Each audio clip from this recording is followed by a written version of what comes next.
Já vimos no início desta playlist que de facto a utilização da tecnologia Ajax não é tão complexa quanto parece e, por conseguinte, o que nós podemos fazer é depois colocar essa tecnologia ao serviço das restantes funcionalidades que o JavaScript nos oferece. E neste vídeo vou mostrar como é que nós podemos usar as funções callback com Ajax.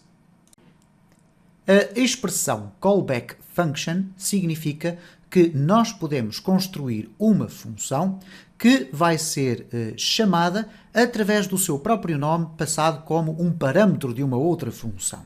Ora, isto significa dizer que se eu, por exemplo, tiver uma função click, que eu vou executar, por exemplo, quando carregar no botão, dentro dessa função click eu posso colocar como um parâmetro, para além de strings, booleanos, etc., outro tipo qualquer de parâmetro, eu posso colocar como parâmetro o nome de uma outra função que deverá ser executada. E aí se chama então a callback function. Ora, neste caso concreto, o que é que isto tem de importante para o Ajax? É que nós podemos concentrar todos os mecanismos do Ajax para leitura dos dados a partir do servidor numa única função e utilizar então uma estrutura de callback functions para podermos reaproveitar o código dessa funcionalidade. Vamos ver isto de uma forma muito concreta na prática. Eu tenho aqui o código já criado, é um código relativamente simples. Nós temos uma página HTML, onde eu não alterei rigorosamente nada, a não ser o facto de eu ter acrescentado aqui dois elementos, dois divs, cujos IDs é caixa 1 e 2, dois botões que não têm ID, porque eu não vou necessitar do ID. Eu vou colocar aqui diretamente o evento onClick e vou depois definir o que é que ele vai fazer. Depois temos aqui a importação, obviamente, do fecheiro JavaScript e temos aqui no nosso fecheiro JavaScript completamente vazio, onde iremos fazer a implementação do código. Temos depois dois fecheiros de texto, o dados 1 e o dados 2 também, que está aqui. Eles contêm, então, o conteúdo que irá, tecnicamente, através do JavaScript, ser carregado para o interior de cada uma das caixas, ok?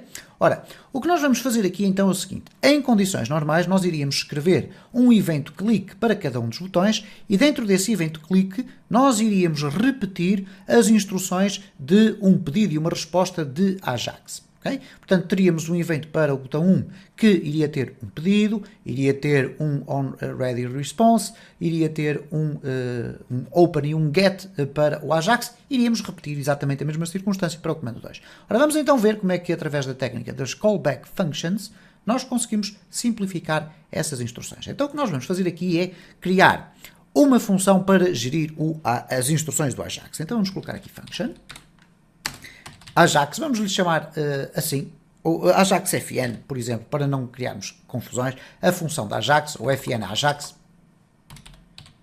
ok?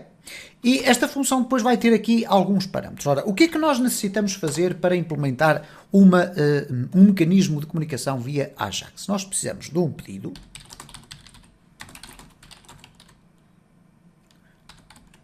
ok? O HTTP request. Já aqui temos o pedido feito. Depois precisamos da resposta, ou melhor, o que é que irá acontecer na resposta e precisamos de enviar o pedido. Ora, nós sabemos que para obter a resposta, nós temos que criar aqui o pedido.onReadyStateChanged vai ser igual a uma função. Ok? E essa função vai determinar então o que é que vai acontecer quando eu obtiver uma resposta do meu pedido. Antes de fazermos a implementação da função, vamos já colocar aqui o pedido, vamos prepará-lo, pedido.open get, e depois vamos colocar aqui qualquer coisa, e já vão perceber porque é que eu estou a colocar isto desta forma. E vamos colocar aqui o true, para dizermos que queremos uma comunicação assíncrona. Depois temos o pedido.send. Ora, na resposta vamos verificar se o estado, o status e o ready state estão em conformidade. E por isso colocamos if pedido, ou alternativamente se quiserem colocar this.readyState igual a 4 e simultaneamente this.status igual a 200, significa então que a resposta ao nosso pedido foi bem executada, isto é, tem um retorno que é válido. Então o que é que nós vamos fazer aqui? Vamos fazer aqui uma implementação. Ora, o que é que nós precisamos de colocar aqui? Normalmente nós iríamos colocar aqui document.getElementById, íamos buscar a caixa div e iríamos colocar lá o response text. Neste caso, eu vou fazer uma circunstância diferente. Porquê? Eu vou passar a funcionalidade que aqui está para uma outra função. E vou-lhe chamar aqui função, ou melhor, function, claro. Function cmd1, de comando 1. E esta função vai se encarregar exclusivamente de alterar o conteúdo da caixa 1. Então eu vou colocar element, ou melhor, document, vamos colocar aqui document.getElementById, caixa 1.innerHTML. E o que é que vai acontecer aqui neste caso concreto? Qual é o texto que eu quero colocar lá dentro? Bom, é o texto de dados 1. Ora, onde é que eu vou pedir o texto de dados 1? Eu vou pedi-lo aqui. E depois vou ter que executar a função que vai aparecer aqui. Neste caso vou dizer que quero executar a função cmd1, ok? cmd1, e passar para lá o quê? O texto do pedido. Não, vamos simplificar as coisas ainda muito mais. O que eu vou fazer aqui é o seguinte. Esta função vai receber o pedido. Isto é, vai pegar aqui neste objeto que aqui está, que é do tipo XHTML HTTP request, e vai recebê-lo como parâmetro para depois podermos utilizar as suas propriedades aqui dentro. Então vamos colocar aqui pedido, ok? Pode ser só P, porque o que interessa não é o nome que tem aqui, mas sim quando nós chamarmos aqui a função, qual é o parâmetro que nós vamos passar, e neste caso será pedido, ok? E o que nós vamos fazer aqui é simplesmente utilizar P, ponto, e agora reparem, não vai aparecer o response text. Porquê? Porque nós estamos fora do âmbito desta função e, por conseguinte, o IntelliSense não nos vai indicar a existência dessa propriedade. Mas nós podemos escrevê-la, se nós tivermos alguma dúvida, bastará vir aqui e colocar pedido, ponto, response text, ok? E então já sabemos que podemos copiar este código que aqui está para evitar problemas e vamos colocar aqui esta expressão. Portanto, temos aqui uma função que só se vai preocupar com a alteração do código, ou neste caso do conteúdo da caixa 1. Também podemos ter a mesma função, mas neste caso para a caixa 2 e obviamente para o comando 2. Ok? Vamos ter aqui T2. E mantemos exatamente a mesma estrutura. Ok? Só alteramos aqui a identificação do contentor, neste caso do nosso div. Ora, o que é que nós vamos colocar agora aqui? Aqui é que está a grande ciência disto tudo. Quando nós chamarmos a partir de cada um dos botões, temos aqui o comando 1, onde nós vamos colocar aqui onClick, vai ser igual, e o que é que ele vai executar? A fn Ajax. Eu quero que ele execute a função Ajax. Eu também quero que o botão 2 execute a função Ajax. No entanto, o que é que eu vou passar aqui como parâmetros? Bom, eu vou ter que definir dois parâmetros aqui. Qual é o nome da função que eu quero que seja executada quando houver resposta e também qual é a URL que eu quero que seja alcançada quando eu clicar no botão. Então reparem o seguinte, eu tenho aqui a URL, isto é, quando eu clicar no botão eu quero indicar se quero ir aos dados 1 ou aos dados 2 e depois o nome da função que eu quero executar na sequência da resposta. Então, no caso concreto aqui, eu vou colocar função.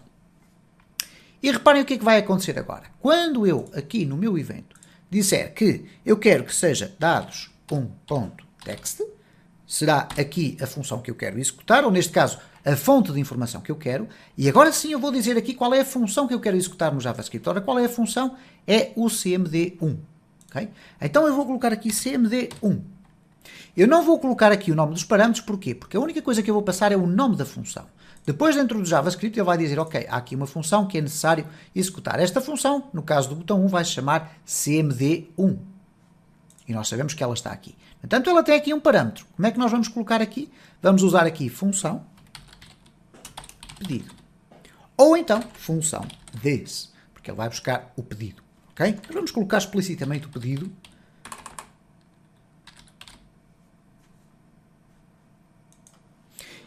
E por conseguinte, vamos então agora dizer simplesmente que quando existir uma resposta, ele vai executar a função que vem ali com aquele nome, pode ser o cmd1 ou o cmd2, e com o parâmetro que nós queremos, que é o pedido, ok? Para termos acesso ao response text. Ora, aqui a única coisa que nos falta dizer é, ok, mas no pedido que é enviado, o que é que nós vamos buscar? Qual é a fonte de informação? É a fonte da URL. Então eu estou aqui a dizer agora que no caso do botão 1, eu quero que seja utilizado dados1.text como fonte de informação e a função cmd1 como a resposta do meu Ajax. No caso do botão 2, eu quero que seja utilizado como fonte de informação dados2.text e o comando 2 como sendo a função de resposta. Vamos guardar tudo isto, vamos verificar se está tudo a funcionar corretamente e se não há qualquer erro. Vamos então regressar aqui. Eu tenho aqui já então o aspecto visual da minha página agora. Ela tem aqui dois divs que ainda não têm conteúdo. Tenho aqui o comando 1, vamos aqui clicar. Cá está o conteúdo do comando ou do fecheiro 1 e aqui o conteúdo do fecheiro 2, ok? Ora, significa então que eu apenas tive que fazer uma implementação do sistema da Ajax e a partir de agora, independentemente do número de botões que eu tiver ou do número de elementos que possam ter eventos clique, eu posso reutilizar sempre esta função, passando para lá apenas qual é a fonte de informação que eu quero e qual é a função que irá ser disparada quando existir a resposta. E depois bastará fazer a implementação de cada uma das funções aqui por baixo. E desta forma nós conseguimos perceber que, independentemente de não termos acrescentado nada de extraordinário, ou não acrescentamos nada de extraordinário, à forma como nós escrevemos a estrutura de um pedido de Ajax, nós fomos aqui utilizar recursos do JavaScript para optimizar a execução do nosso código.